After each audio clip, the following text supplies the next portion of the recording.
Olá, eu sou José Pereira e vou falar sobre moeda nesse vídeo.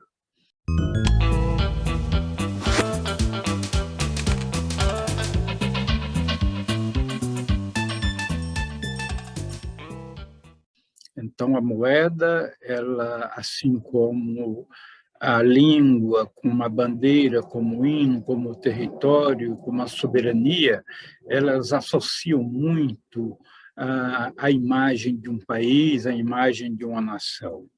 Quando a gente fala em moeda, no Brasil, por exemplo, lembramos da nossa moeda, do nosso dinheiro, que é o real. Podemos lembrar também do dólar americano, do euro, para citar alguns exemplos. Então, a moeda ela é um padrão de troca, é um meio de pagamento, né? Na fase da pré-história, se praticou o escambo, em que as pessoas trocavam a pele de animal por uma certa quantidade de alimento, para citar alguns exemplos. Depois veio a utilização de determinados bens que funcionaram como moeda, o sal, pele de animais, gado, ouro, prata, para citar também alguns exemplos.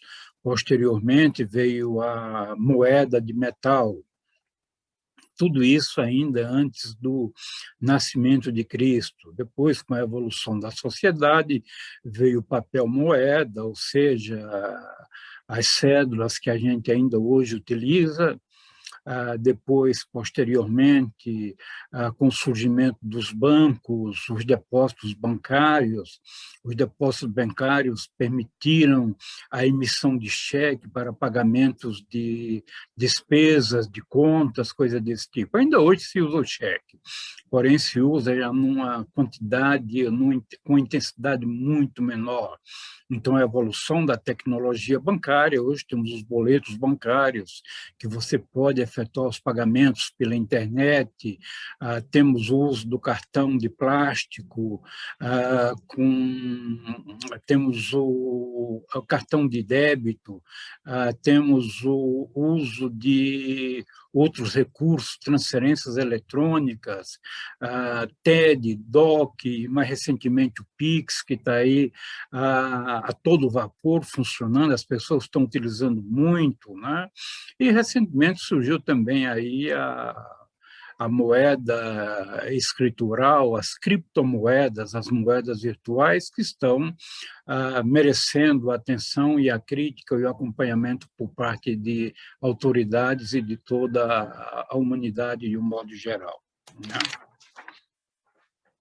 Então, a moeda como um intermediário de troca, conforme já comentamos, ela permite ao cidadão que ele se especialize, ela facilita, ele produza determinados bens, determinados serviços, ele vende esses bens, esses serviços, e com a moeda, com o dinheiro que ele recebe, ele pode comprar aquilo que ele precisa, onde ele julgar conveniente, desde que exista esses bens que atendam às suas necessidades.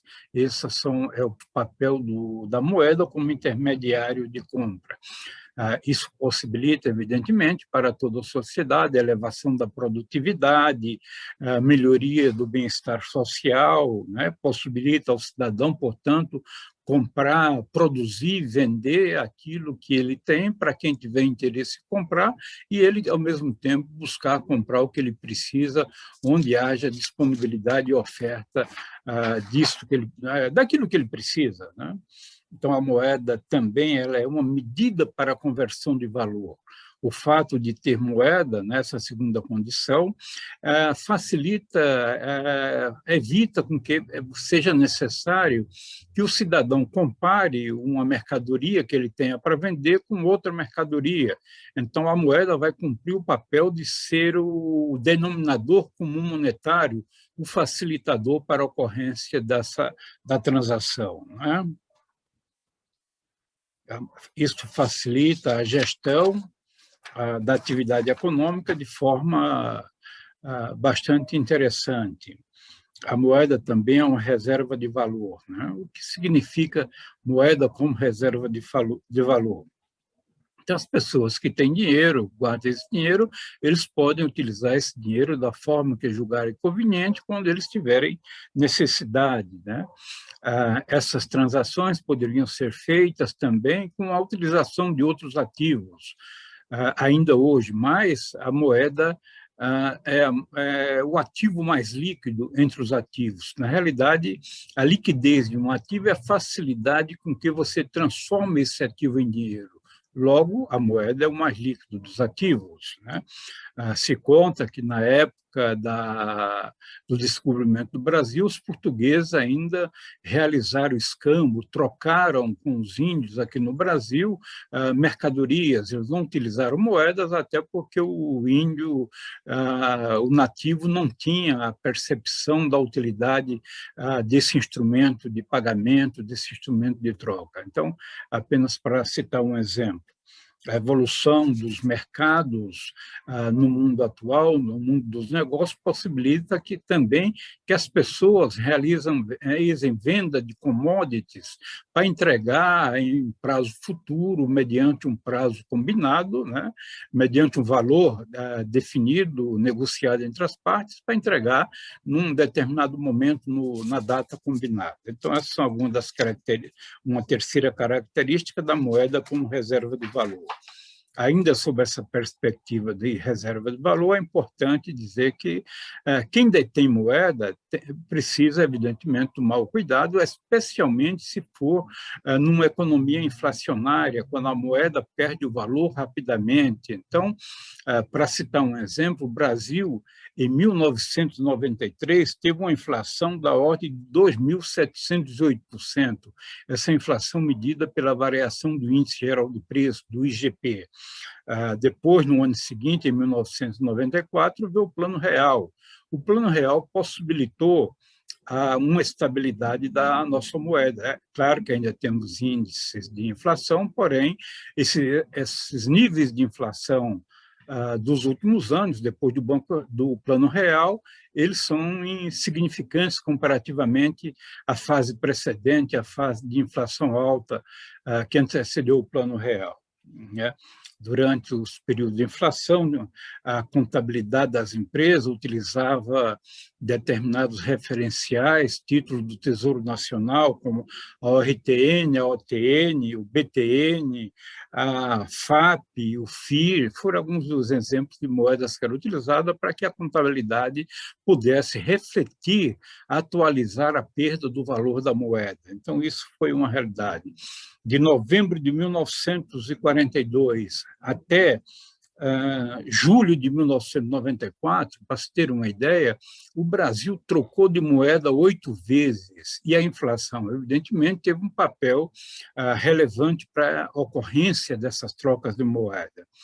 O Brasil tinha o cruzeiro, depois veio o Cruzeiro Novo, depois voltou para o Cruzeiro, depois o Cruzado Novo, depois o Cruzeiro Real e, finalmente, o Real.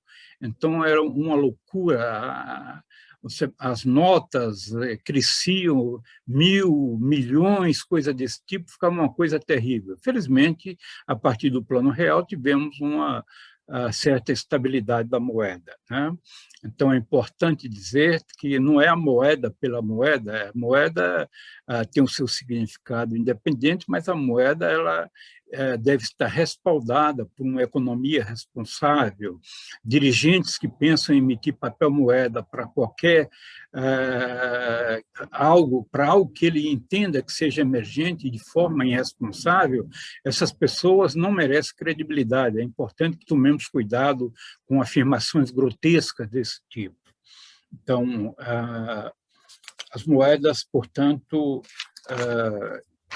moedas instáveis, moedas em época de inflação, encontram determinada resistência na sua aceitação. A moeda também ela faz parte de um contexto legal, o poder liberatório do Estado de impor a moeda como uma forma de pagamento e que as pessoas são obrigadas a aceitar. A aceitação generalizada da moeda é uma condição importante no funcionamento da economia. né? A moeda que não tem credibilidade em função de inflação ou de sua flutuação, ela termina sendo gerando insegurança, instabilidade e sendo inconveniente para a economia do país de uma forma geral. Uma outra característica da moeda, uma quinta característica, é o seu padrão de pagamento diferido. Então, através da existência da moeda, é possível se realizar antecipação de pagamento aos fornecedores, as pessoas firmarem contratos de mútuo, um emprestando dinheiro para outra, por exemplo.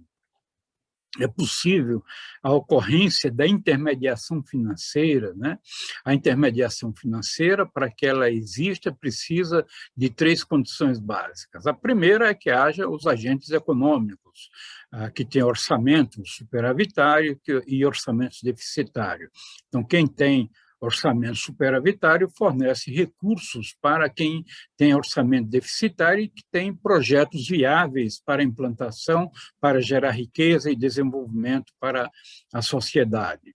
Então, os agentes econômicos, portanto, que têm um sistema financeiro estruturado, com um banco central, com um conselho monetário, coisa desse tipo. Então, podemos, em termos do sistema financeiro, a parte normativa que regula, que fiscaliza, né, regulativa e de fiscalização também. E tem a parte operativa, composta pelas instituições financeiras, por bancos, coisa desse tipo. Então, é possível se obter empréstimos, se financiar bens, graças à existência da intermediação financeira.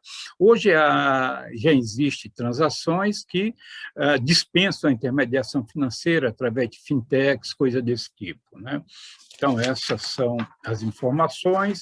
A literatura sobre moeda, encontramos na literatura sobre moeda, encontramos outras menções de autores, por exemplo, que a moeda, quem detém dinheiro tem poder, por exemplo, mas eu creio que as características e os papéis desempenhados pela moeda que nós acabamos de citar já seja suficiente, já lhe permita refletir sobre a importância de uma moeda sólida, né, e de uma economia robusta para dar sustentação a essa moeda. Receba o meu abraço e nos veremos em breve.